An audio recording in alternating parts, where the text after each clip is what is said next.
Hi guys, welcome back or welcome to DreamWorks Switch to Life. And in today's video, unfortunately, we are going to be reviewing Voltron Legendary Defender. Now, don't get me wrong, this is actually a really great TV show. The problem is that it's going to be leaving Netflix on December 7th, 2024. And with that in mind, this is a great, amazing TV show. I highly recommend that you go subscribe to Netflix and watch it right now before it disappears forever. Now, if you are watching this after December 7th, you can still buy the show on like Amazon or Vudu or something like that. But for those of you who don't actually want to do that, welcome to my review of Voltron Legendary Defender. And as I was saying, it's a great TV show. One thing that I really loved is its animation style. Granted, it's more like an American anime, which means that I got a love-hate relationship with the animation. Love all the action sequences. They are beautifully animated. I love the style and the way that the characters are drawn. I loved all of their designs. My problem with it, and I guess anime in general, is that the characters barely move.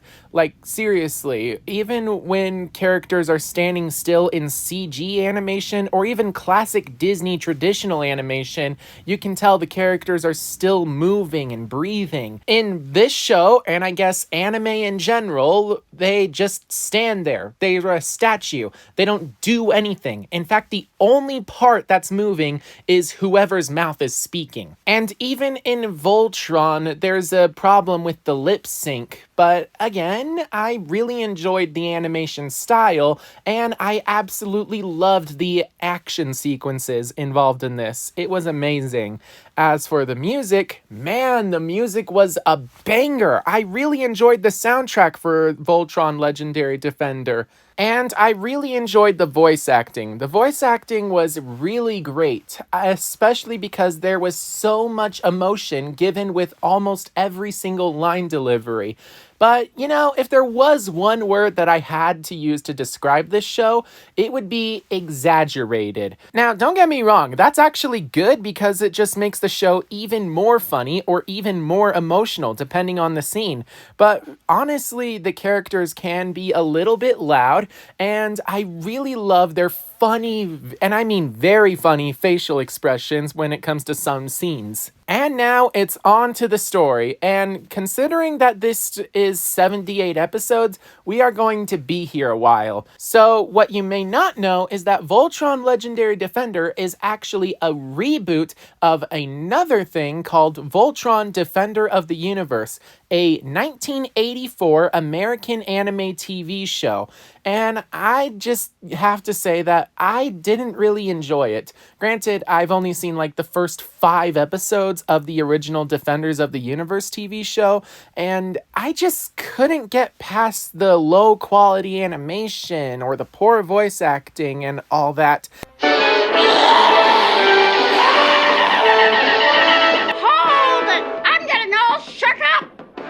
I don't really sound like that, do I, baby? And then there's the writing for the characters. I hated it. They were all pretty much just bland, heroic heroes. Here in Legendary Defender, they're given their own personalities, which I really enjoyed. And as for the story, well, again, I haven't seen the Voltron Defender of the Universe show in its entirety, but I have a sneaky suspicion that Legendary Defender just has a better overall story. So the basic premise is that a bunch of mechanical lions have the ability to combine to form Voltron. These mechanical lions are piloted by paladins, and we're first introduced to our paladins when our black lion paladin, Shiro, ends up lost in space when he's captured by the Galra Empire, led by the evil Emperor Zarkon, who's been ruling over half of the universe for the last 10,000 years. Now, I really love Shiro. He's actually my favorite character because he's just so heroic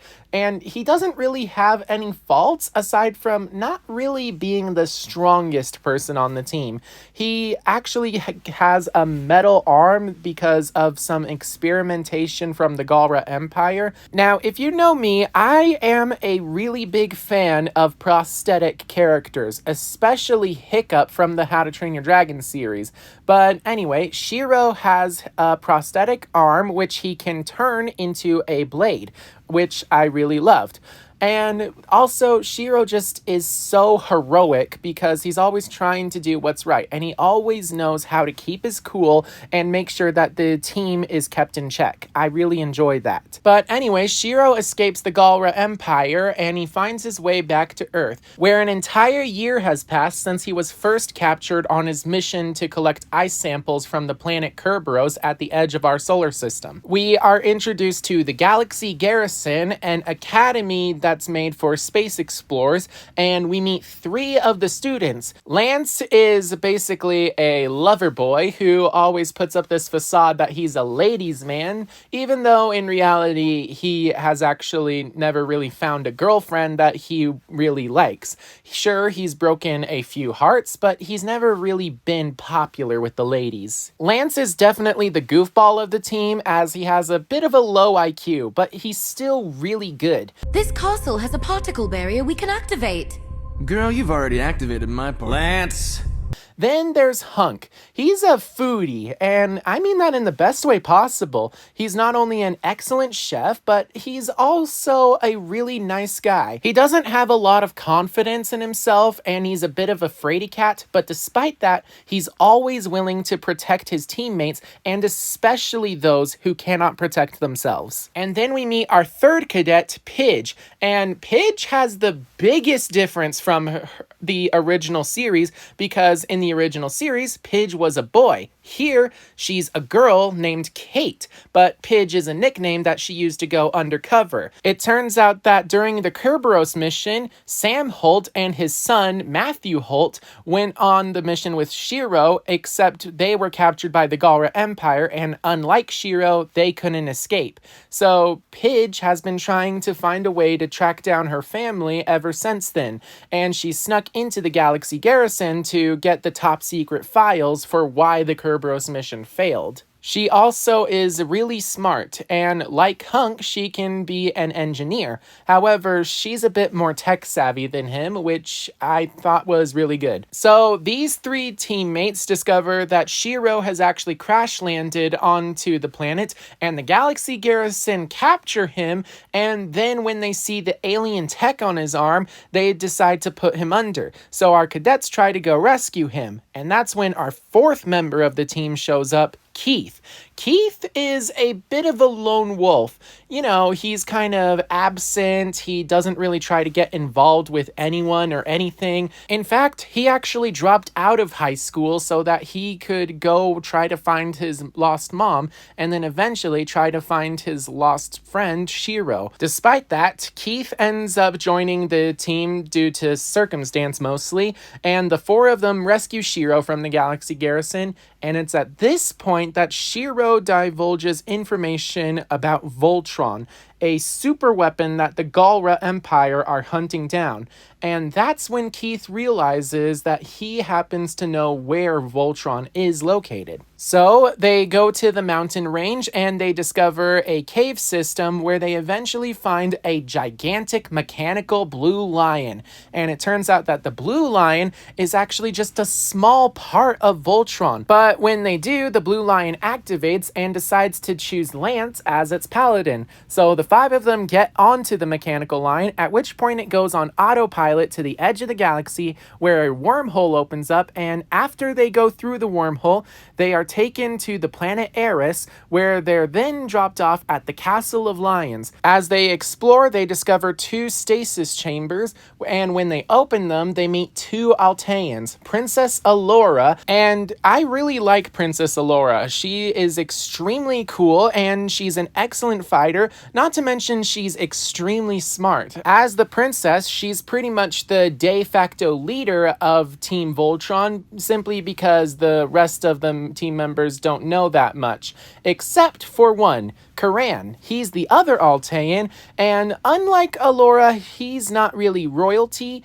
and because of that, he's kind of just her assistant. But he's also his own character because he's incredibly smart and knows a lot about engineering, and he's also trying to do his best to protect the princess from any harm whatsoever, which is really cool. He's also extremely funny, especially because he talks about magic and science and mumbo jumbo that you can't really understand if you're not from Altea, which leads to funny situations with the Voltron paladins trying to understand what the heck he's talking about. But my favorite part about him, aside from his voice, is his mustache. And so Karan and Delora team up with the paladins, at which point they assign each paladin to a lion. Shiro will fly the black lion as the leader of the team. Keith will fly the red lion as the right-hand man of the team. Then Lance will fly the blue lion as a leg of Voltron. And also supporting the team is Hunk in the yellow lion.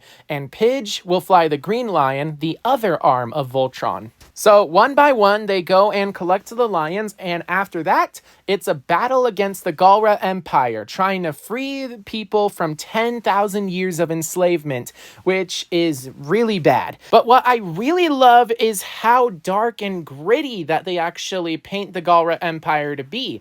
In fact, some of the planets that they've enslaved, they don't even know what the sky looks like. It paints the Galra in a way that makes them pure evil, in my opinion, more evil than the Empire in Star Wars, which is really saying something. One thing that I didn't really like, however, was that a lot of the soldiers in the Galra Empire are just robots. And it makes sense. They can't really have our protagonists slashing apart the bodies of living people.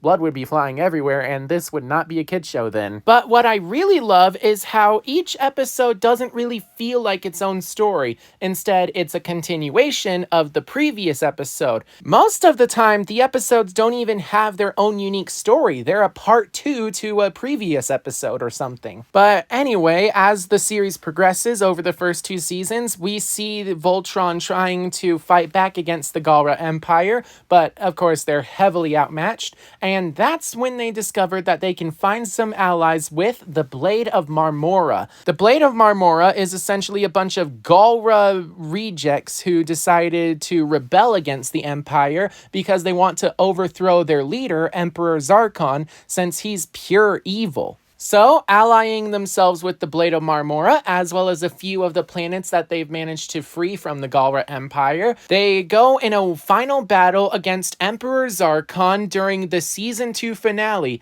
And Zarkon is really cool because not only is he pure evil, but at the same time, he also has a personal connection to Voltron because in the previous generation of Voltron, he was the Black Lion Paladin. Okay, remember when I said that the Voltron lions are mechanical machines? Well, it's not really like that. It's more like Hiccup and Toothless on a lesser level. The lions have their own personalities. They don't really get to be assigned a paladin, they choose a paladin. And because of that, they get to bond with the paladin. And the more a paladin bonds with its lion, the more secrets that lion will reveal, the stronger the lion will be. And of course, by unifying all 5 lions as Voltron, all 10 souls must work together to operate the most powerful weapon in the entire universe. The problem is that most of the old Voltron generation is dead. The only living paladin from the old generation is Zarkon. So Shiro and Zarkon have to win over the lion's bond. And Zarkon believes that the lion is meant to be controlled, just like everything else in the universe. But Shiro believes that it's actually supposed to be a bond of friendship. So eventually, Shiro wins the bond of the Black Lion. And when that finally happens, the final battle begins. Zarkon has also been building his own giant robot to face off against Voltron, and the two of them face off, and eventually, when the battle is over, Zarkon is extremely wounded, But Voltron is also extremely wounded because it turns out that Shiro is missing from his lion. On to season 3, where after a few months, they finally realize that Shiro actually died during that final battle, and his body must have just evaporated or something. So they decide to try to find a new paladin to bond with the Black Lion so that they can once again form Voltron. And that's when it's revealed that Keith was chosen as Shiro's successor. And so Keith, the paladin of the Red Lion, is forced to switch up lions, and he doesn't really want to because, unlike Shiro, who was a great leader, Keith doesn't want to lead the team. But Lance steps in and says that Shiro wouldn't have picked Keith if he didn't think Keith was ready to lead the team, and he was willing to support Keith through that effort. When that happened, Lance lost his connection to the Blue Lion, so then the Red Lion started calling his name. And when Lance finally bonded with the Red Lion, the Blue Lion finally called a brand new paladin, Alora. And the reason? Alora has always been there to support the team. Who better to make up a leg of Voltron? And of course, the reason that the Red Lion picked Lance was because Lance was willing to serve as Keith's right hand. And Keith, of course, was destined to become the leader, so he got the Black Lion. So yeah, it turns out that bonding with these new lions causes a bit of a mix-up to the team, but eventually they get used to it. Which is great because Zarkon has been in a coma ever since the final battle, and to take over as ruler of the Empire, Hagar, his #1 witch, decided to call out Prince Lotor. And I'm just gonna say that I really love Prince Lotor because he was an excellent villain, mostly because he wasn't really trying to be a villain. Not so concerned with ruling the Galra Empire like his father, he's kind of just doing his own thing, but throughout it, he's also causing a little bit of trouble for Team Voltron, and he's also testing Team Voltron. He's also extremely smart, and a very big reason for that is while his father was Galra, Emperor Zarkon, his mother was actually Altean, Alnerva. And while all that's happening, it's revealed that Shiro is actually still alive, and he's been held on a Galra cruiser. He manages to escape the Galra cruiser and reunite with Team Voltron, at which point he then tries to reconnect with the Black Lion, and it doesn't accept him. So Keith is still stuck as the Black Lion's paladin, even though he doesn't want it. Instead, he really wants to join the Blade of Marmora. And a very big reason for that is that ever since he met them, he's been trying to figure out the origins of his own blade. It looks exactly like one of theirs, and when he finally gets the answer that it is one of theirs, it's revealed that he's actually a descendant of Galra, meaning that he has Galra in his blood. He's trying to solve that whole mystery, and because of that, it's causing him to fall apart from the Voltron team, and he's not going on a lot of the missions. He's not leading the team, and eventually, in an emergency, the Black Lion is forced to reconnect with Shiro so that Keith can finally just not be on Team Voltron anymore. So Keith joins the Blade of Marmora, and speaking about heritage, Pidge decides to go off on her own on a small journey to try to find her brother after getting a few leads, and eventually she chases down the leads to reunite with her brother Matt, which I really enjoyed this episode because it was very heartbreaking to watch, and I really loved it. But eventually she rejoins Matt and discovers that he's actually been part of a bunch of freedom fighters who have been trying to take down the Galra Empire, and so they form the Voltron Coalition. All of the planets that Voltron has freed over the past few seasons, as well as anyone who wants to stand up against the Galra Empire, decides to. And it's at that moment that Emperor Zarkon finally awakes from his coma after some magical tinkering from Hagar, who makes him more of a robot than an actual Galra. He's pretty much changed from evil Anakin to Darth Vader at this point. So now Emperor Zarkon comes to take over the Galra Empire, at which point he makes Lotor an enemy of the state, because it's revealed that Lotor has been trying to do his own plan by collecting a trans-reality comet so that he can build a bunch of ships which he can then use to do something. His plan is actually very complicated, and we'll talk more about it later, but while they're trying to figure out Lotor's plan, they decide to figure out what exactly is Voltron's past. So let's talk about that. Over 10,000 years ago, a trans-reality comet landed on planet Dibazol, home of the Galra, and opened a rift. This rift was actually a doorway to another universe. Yes, this series dives into the concept of the multiverse, and trans-reality comets are the only thing that can pass through these rifts. Everything else that tries to go through just ceases to exist. So King Alfor decides to use the trans-realities comets or to make a bunch of vehicles. But the vehicles start assembling themselves into the Lions of Voltron.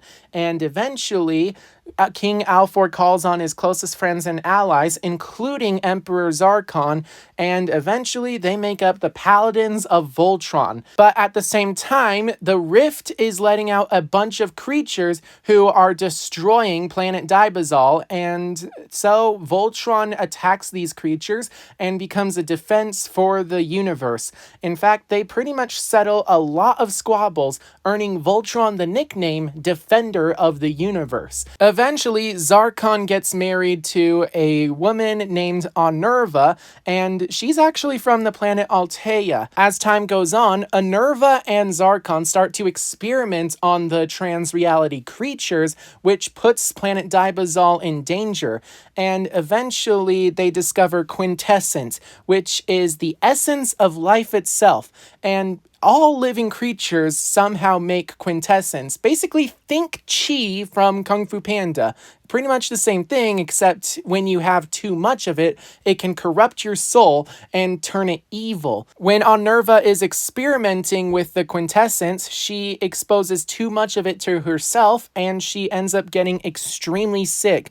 Zarkon, in an act of desperation, tries to use Voltron to enter the barrier, at which point he exposes himself and Onerva to a bunch of quintessence, which makes it so that while Onerva will live, Zarkon and Onerva both turned evil, their souls corrupted. But the process takes some time, and everybody thinks that Zarkon and Onerva died. So King Alfor decides to destroy planet Dibazol, in essence destroying the gateway to the other reality so that no other threats can come.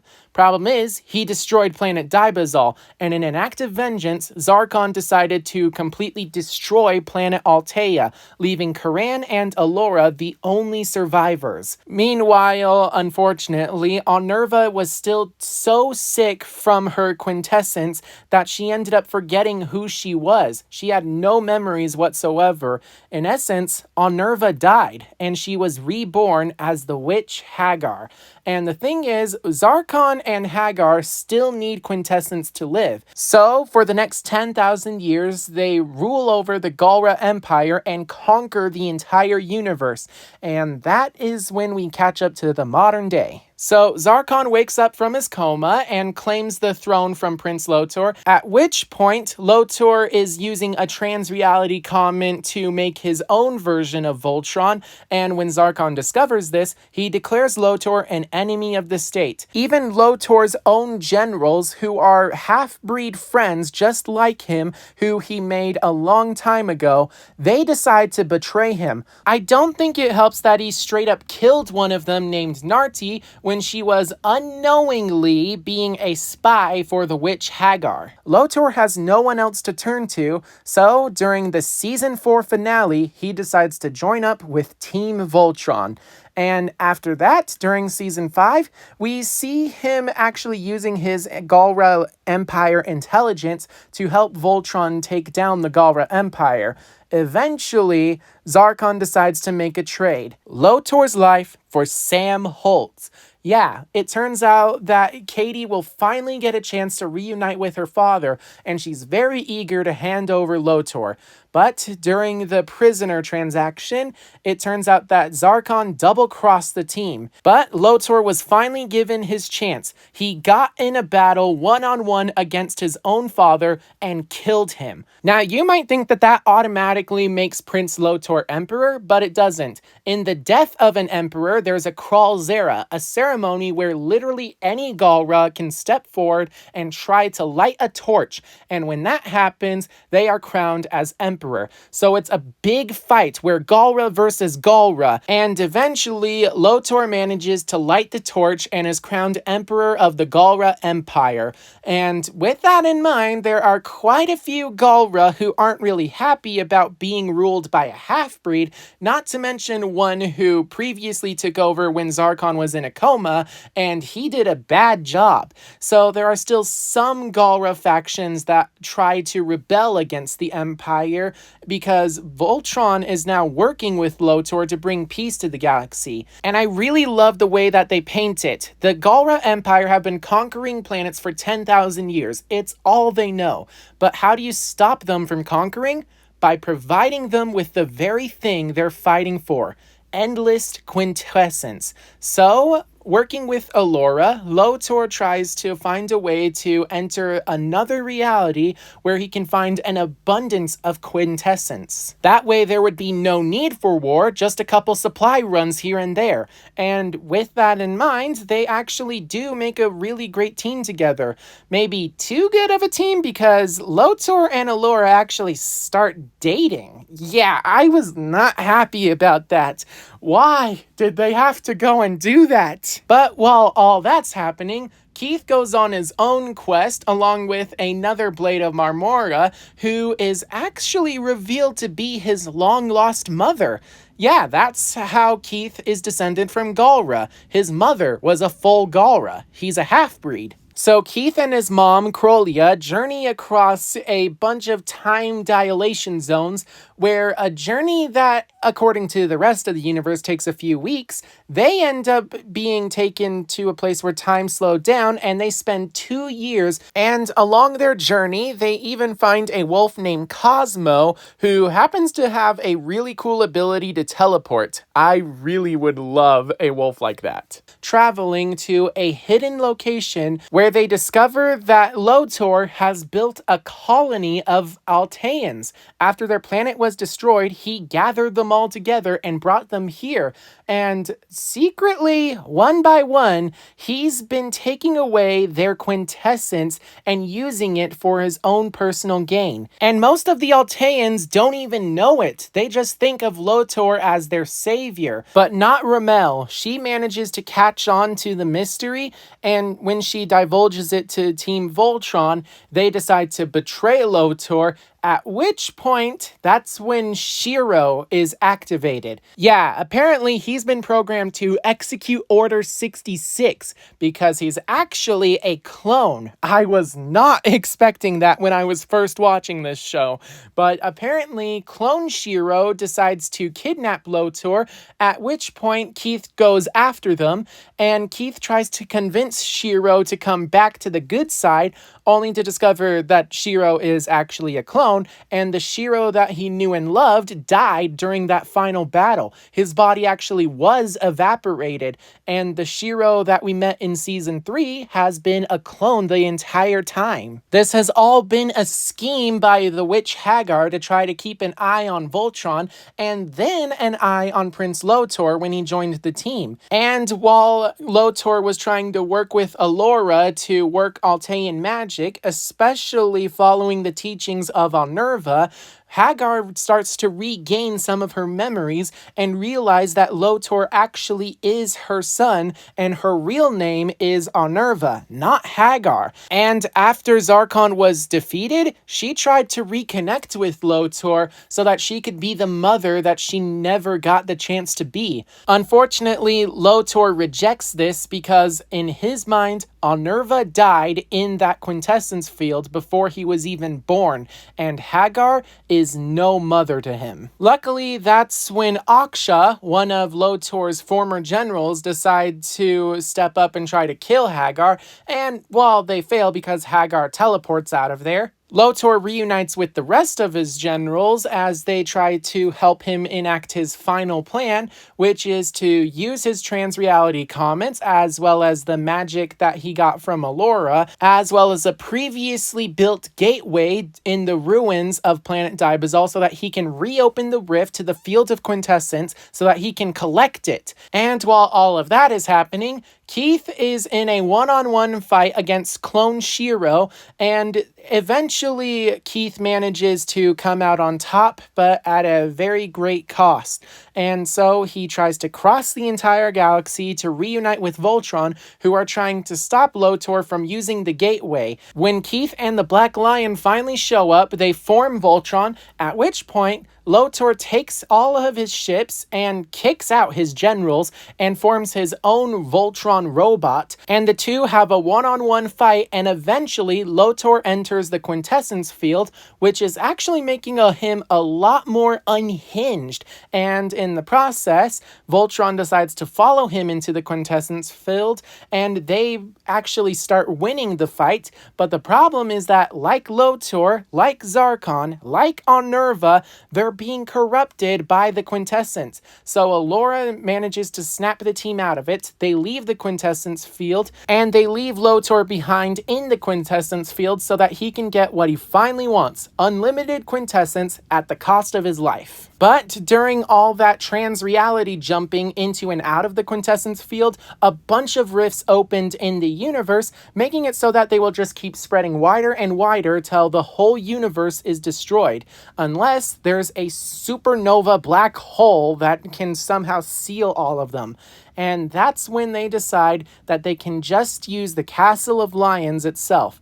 They grab all their stuff, exit the Castle of Lions, and then blow it up. All of the trans-reality rifts are sealed, so the universe is no longer in danger, and the Castle of Lions, due to the intense gravity, was crushed into a tiny crystal. And so they collect the crystal, at which point Allura uses her magic to transfer Shiro's soul, which has been trapped in the body of the Black Lion, into the body of Shiro's clone. And when that happens, Shiro is finally back from the dead. But without a Castle of Lions, the Voltron team has no way to get anywhere.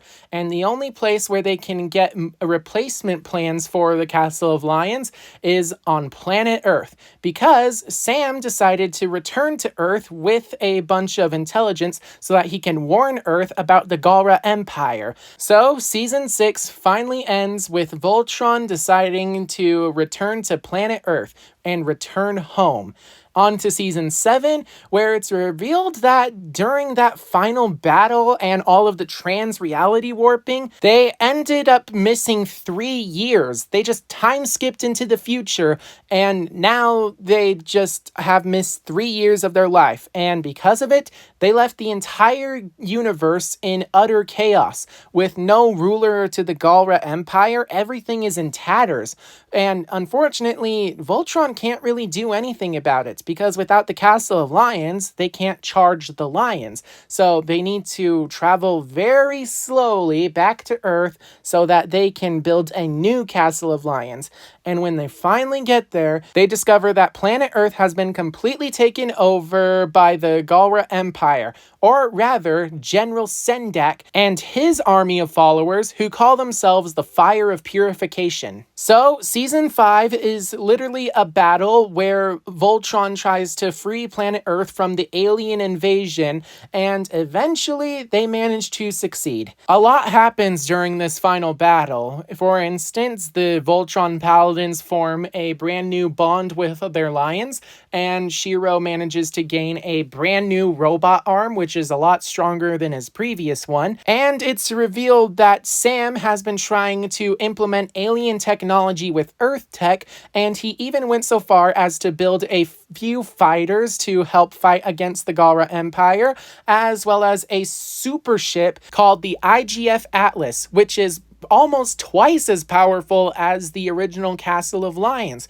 which is really great. Except for the fact that they don't have a good power source, because the power source for the original Castle of Lions, a Balmera crystal, which comes from a Balmera, is nowhere to be found because Balmeras don't really exist in young galaxies like the Milky Way, which is a real shame. Luckily, Kuran comes up with the ingenious idea to actually use the Castle of Lions crystal to power the Atlas, and when that works, it actually makes the ship take off.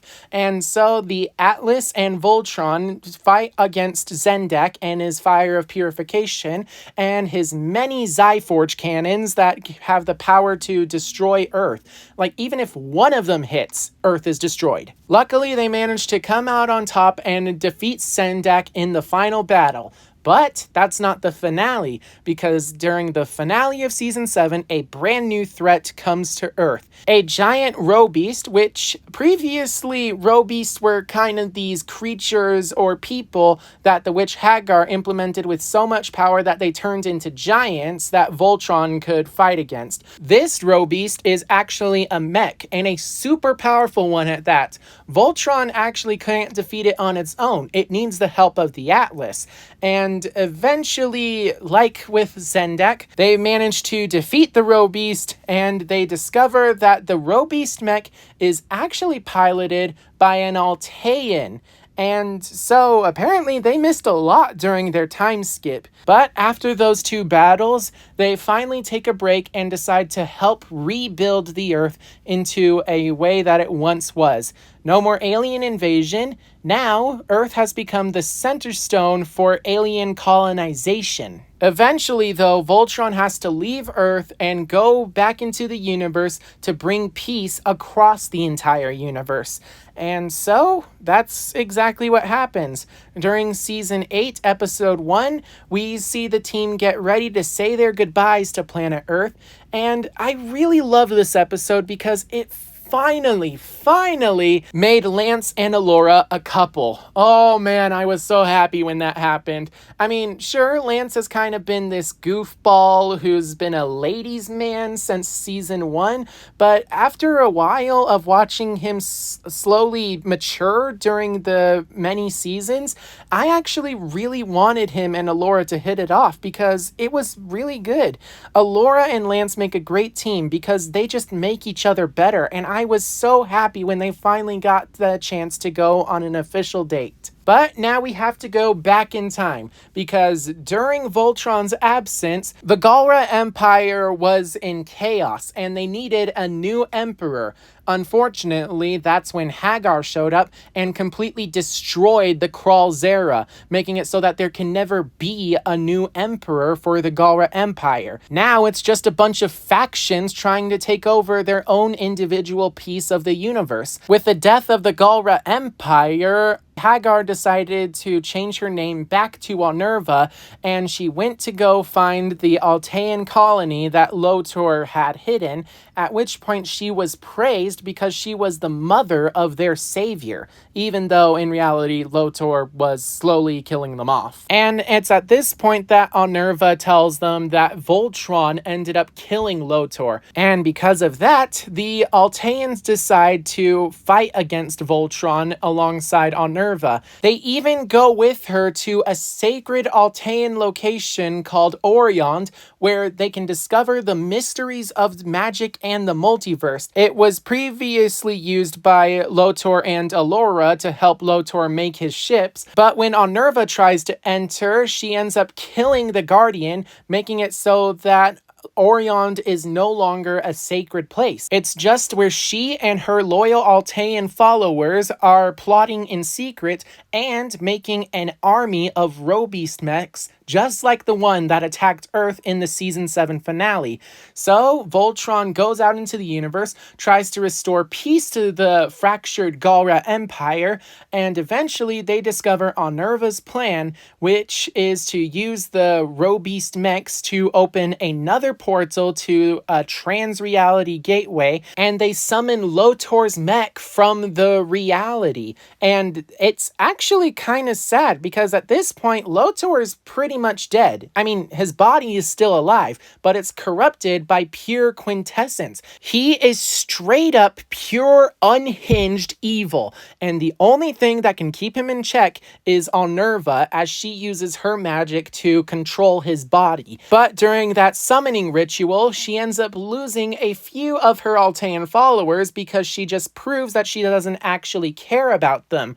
So, a couple of them who are captured by Team Voltron on the IGF Atlas decide to spill the beans on what her plan is, as far as they know, and that's when it's revealed that Alnerva ended up giving all of these Alteans entities from another realm, and these entities make it so that Alnerva can pretty much see and hear and control whatever these Alteans are doing, and kill them if they decide to betray her. Well, Allura ends up saving one Altean by implanting the entity inside herself, and well, Alnerva thinks that the entity killed that Altean, so that there's no reason to be connected to the entity. So Allura now has a connection to Alnerva, and using Voltron and their psychic link, they decide to go into Alnerva's mind to figure out her master plan. And that's when they discover that Hagar was actually responsible for killing all of the former paladins of Voltron,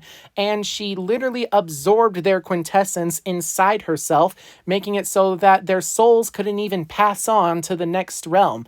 So, the paladins, old and new, explore Alnerva's mind, and eventually the old paladins are finally freed, able to go to the next stage of life, at which point the new paladins decided to exit Alnerva's mind now that they know her master plan, to reform her family. And they can't really do that because 1, Zarkon is dead, and 2, Lotor, even though his body is still alive, he is very much dead. But Alnerva realizes that she can just go through the multiverse to find a perfect reality where she can find a new family for herself that's just like her old family. It's a bit like Scarlet Witch and Doctor Strange in the Multiverse of Madness, except this one was first and it was better. But anyway, Alnerva decides to use her magic to combine her own Robeast mech with Lotor's Transreality Comet mech, making it so that she can safely pass through the gateway into other realities. And she ends up using her own methods to cut through and make brand new rifts, and making it so that the multiverse becomes unstable. Every single reality that she cuts through is deteriorating and will eventually be destroyed. And so Voltron and the Atlas, along with an army of Balmera, use their quintessence to combine into one. And so the Voltron Atlas follows Alnerva through all of the universes, and eventually Alnerva manages to find the perfect universe, and she manages to locate her family that she's been trying to connect with. And unfortunately, while Zarkon accepts her, her new son, Lotor, realizes that this isn't his mother. This is some pretender. And unfortunately, this just makes Alnerva so unhinged that she ends up deciding to completely destroy the entire multiverse, bring an end to all existence. Eventually, Voltron and the Atlas manage to have a one-on-one battle at the end of all realities, the beginning of the entire multiverse. That's when they realize that they don't need to beat her, they just need to calm her down. They need her to see that while there is no such thing as a perfect reality, there is beauty in all of the flaws. Each universe is unique, and unfortunately, all of them are being destroyed. And that's when Allura and Alnerva make a decision. The only way to save the multiverse is to give all of their magic, and that will actually kill them. So Alnerva decides that she's got nothing left to live for, so she might as well be a hero. But the ending is really sad because Allura has a lot left to live for, especially her relationship with Lance. Lance has been trying to find a good girlfriend who he really loved, and he found it in Allura. Allura completed him, and Lance completed Allura. The two of them were so perfect together, and they just go and kill Allura during the series finale. I was not happy about that. But unfortunately, that's how it went. Allura and Onerva sacrificed themselves to save the multiverse. And when that happened, peace was restored throughout the original Voltron universe. And so Team Voltron was disbanded because there's no need for a defender of the universe if there's nothing to defend from. The Paladins go about their separate lives and they all seem really happy. I'm really happy for all of them. Shiro manages to find love. Keith becomes the leader of the fractured Galra Empire, which he managed to restore. Pidge managed to work with her family to make Earth the centerpiece for alien connectivity. Hunk managed to make himself a food empire where he brought people together one meal at a time. As for Lance, well, Allura managed to do something with her sacrifice. She managed to make it so that Altea was reborn, and so Lance lived out the rest of his life happy on planet Altea, because everywhere he looked, he was reminded of Allura. And he spent his days telling everyone he met about her sacrifice. And then the series ends with the Lions of Voltron calling on the original Paladins as the team was set up during seasons 1 and 2, which I found to be a little bit weird because there wasn't really a threat that they needed to bring them together. I think that at this point, Voltron just needed to be a symbol of hope. But anyway, that's it for the series. Wow, we have been here for a very long time, but with good reason, because this TV show is actually super good. It was funny, it has a lot of fun action sequences, not to mention its emotional depth, and despite the fact that it has 78 episodes, pretty much every single one of them was actually important to the plot in some way. Yes, there's a couple outliers, but not a lot. And while the series can be a bit exaggerated, it's actually really good because it either adds to the humor or the emotional impact of what they're trying to do. And I really love it. Unfortunately, I still didn't really like the ending of the series, but it had to end some way, right? But anyway, that's it for my review. Make sure to leave your thoughts on Voltron Legendary Defender down below in the comments section. And also, who is your favorite Paladin of Voltron? And for those of you who actually grew up with the original 1980s TV show, do you think that Legendary Defender was a worthy successor? Or was it just a cash grab reboot? I don't think it was, because it was actually really good. Way better than the original, in my opinion. Again, I haven't seen a lot of the original. But with that in mind, I hope you all consider supporting my channel by going to my membership tab and clicking the join button down below, or my channel page. Or you can just do the free option and subscribe. But I hope that you're all staying safe out there, and I'll see you all in my next video. Bye bye. Thank you, friends. Karan, what are you doing? I'm trying to get them to make me a sandwich.